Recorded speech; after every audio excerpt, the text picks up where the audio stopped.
আমরা যেহেতু মাছে ভাতে বাঙালি, আর মাছের উপরে ভালোবাসা বাঙালির কখনোই ফুরোবে না। সেই জন্যই যত কিছুই হোক মাছ আমাদেরকে খেতেই হবে। তাই তো আজকে আবারও একটা মাছের রেসিপি নিয়ে আপনাদের সামনে হাজির হয়েছি। আসসালামু আলাইকুম বন্ধুরা, আশা করছি সবাই অনেক ভালো আছেন, সুস্থ আছেন। আমি পাঁচবিবি থেকে জাকিয়া সুলতানা বলছি। তো আজকে আমি একটা মাছের রেসিপি তৈরি করে দেখাবো, সাথে থাকছে কচুরমুখী। আর এই কচুরমুখীগুলো বেশ কয়েকদিন আগে বাড়িতে কিনে আনা হয়েছে। গাটা দেখতে পাচ্ছেন একটু শুকনো শুকনো, রসটা একটু শুকিয়ে গেছে। তো কচুরমুখীগুলো গায়ে প্রচুর মাটি ছিল। আমি প্রথমে সিঙ্কের মধ্যে ধুয়ে তারপরে একটা ডালাই করে এরকম মাছের মতো করে ঘষে ঘষে কষলে কষলে বেশ খানিকক্ষণ ধুয়ে পরিষ্কার করে নিয়েছি। আর এখন আমি এগুলো প্রেসার কুকারে সিটি দিয়ে নেব, সেই জন্য প্রেসার কুকারে তুলে নিচ্ছি। একটা মাত্র সিটি দিলেই যথেষ্ট। আর এখানে মশলা তৈরি করে নিচ্ছি। 1 চা চামচ পরিমাণ জিরা নিয়েছি, 1 চা চামচ পরিমাণ নিয়েছি এখানে সরিষা, আর 1/2 চা চামচ নিয়েছি আস্ত ধনে, আর তার সঙ্গে নিয়েছি বেশ খানিকটা আদা আর 2টা ছোট রসুন আস্ত, আর কয়েকটা গোলমরিচও কিন্তু দিয়ে দিয়েছি। এখন সবগুলো খুব ভালোভাবে এরকম করে থেতলিয়ে নিয়ে মিহি করে পিষে নেব। এখন 2টা শুকনা মরিচ দিয়ে দিচ্ছি, শুকনা মরিচগুলোও পিষে নেব। মরিচ দেওয়ার কারণ হচ্ছে সব কিছু মশলা একত্রে এরকম করে বেটে নিলে খুবই সুন্দর একটা বাটা মশলার সুঘ্রাণ আসবে তরকারি থেকে, সেই জন্য সব কিছু মিহি করে বেটে নিলাম।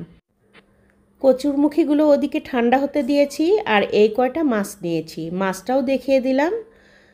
তো আমি এখন কচুরমুখীগুলো হাত দিয়ে ধরার মতো পরিস্থিতি হয়েছে, তাই ছিলে নিচ্ছি।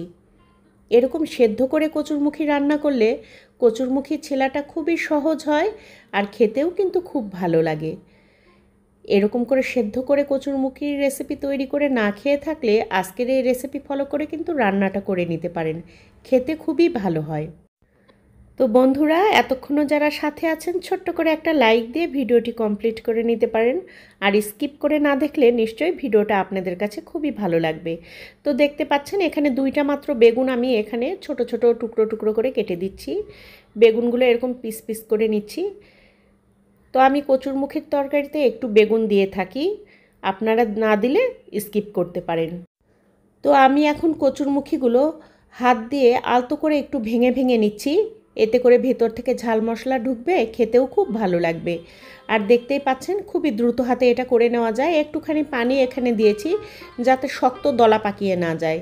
আর এখানে চুলাতে আমি ফ্রাই প্যান বসিয়ে দিয়েছি, একটুখানি তেল দিয়ে আস্ত জিরা ফোড়নের জন্য দিয়ে দিলাম। আস্ত জিরা দেওয়ার পরে জিরাটা যখনই একটু ফুটে ওঠার মতো হয়েছে আর কি, পেঁয়াজ কুচি দিয়ে দিলাম। তো এগুলো ভেজে নিতে হবে। তো আমি এটা খুব ভালোভাবে নাড়িয়ে দিচ্ছি। তো বন্ধুরা, আজকেই যারা আমার চ্যানেলটি নতুন ভিজিট করছেন ছোট্ট করে একটা লাইক দিয়ে ভিডিওটি কমপ্লিট করে নেবেন, আর কমেন্টে জানাবেন কেমন লেগেছে। সেই সঙ্গে চ্যানেলটি সাবস্ক্রাইব করে পাশে থাকা বেল আইকনটি বাজিয়ে অল অপশানে একটা ক্লিক দিয়ে দিতে পারেন। এতে করে আমার সকল ভিডিওর নোটিফিকেশন আপনাদের কাছে পৌঁছে যাবে। আর নিত্যদিনের যে প্রয়োজনীয় রেসিপিগুলো, এরকম সহজ সাধারণ রেসিপি আমার চ্যানেলে আরও অনেক রকম ভিডিও দেওয়া আছে বা রেসিপি দেওয়া আছে, সেখান থেকে চাইলে দেখে নিতে পারেন। পেঁয়াজটা ভাজা যখন হয়ে গেছে তখন আমি এর মধ্যে ওই যে বেটে রাখা মশলাটা দিয়েছিলাম, আর তার সঙ্গে বাটি ধুয়ে একটুখানি পানি অ্যাড করে দিয়েছি। অল্প পরিমাণে পানি দিয়েছি, দেখতেই পাচ্ছেন। এখন হলুদ লবণ মরিচ দিয়ে দিলাম পরিমাণ মতো, দিয়ে খুব ভালোভাবে আবারও মশলাটা এরকম করে কষিয়ে নেব। এখন খুব ভালোভাবে মশলাটা কষিয়ে নিয়েছি, নিচ থেকে ধরে যেতে চাইছে, তাই আমি এখানে পানি দিয়ে দিলাম পরিমাণ মতো। এখন খুব সুন্দর করে মশলাটা পানির সঙ্গে মিশিয়ে নিলাম, আর এর মধ্যেই মাছগুলো দিয়ে দিব। এক একজনের রান্নার নিয়ম এক এক রকম, তাই সবার রান্নার স্বাদ কিন্তু একরকম হয় না, আলাদা আলাদা হয়। আসলে রান্নাটা মন থেকে করতে হয়, তবে এর সুঘ্রাণ আর স্বাদ অতুলনীয় হয়। তো দেখতে পাচ্ছেন মাছগুলো কষানো হয়ে গেছে বন্ধুরা, আমি মাছগুলো তুলে নিচ্ছি মশলার মধ্যে থেকে।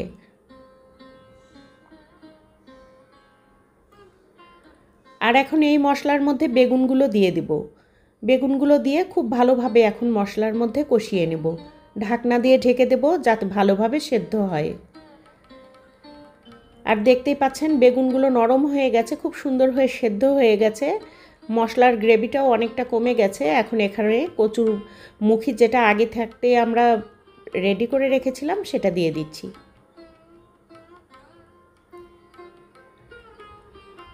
আর এখানে খুব সুন্দরভাবে এটা ফুটে উঠেছে, ভালোভাবে 20 মিনিটের মতো বলক দিয়ে নিয়েছি মিডিয়াম হিটে। আর তার মধ্যে মাছগুলো দিয়ে দিলাম। যেহেতু কচুরমুখিটা রান্না করাই আছে তাই খুব বেশি কিন্তু সময় লাগবে না। ওই 20 মিনিট থেকে 25 মিনিটের মধ্যেই রান্নাটা কমপ্লিট হয়ে যায় আর কি। আর এখন ঢাকনা দিয়ে ঢেকে চুলার জালটা অফ করে কিছুক্ষণ দমে রেখেছিলাম। আর একটু গ্রেভি বেশি রাখতে হয় তরকারিটাতে, কারণ ঠান্ডা হওয়ার পর তরকারিটা জমে যায় অনেকটা। আর এখন একটা সার্ভিং বলে এটা কিন্তু সার্ভ করে দিচ্ছি। অসম্ভব মজার হয়েছিল। তো চাইলে এরকম করে একবার কচুরমুখী মাছ দিয়ে রান্না করে খেতে পারেন।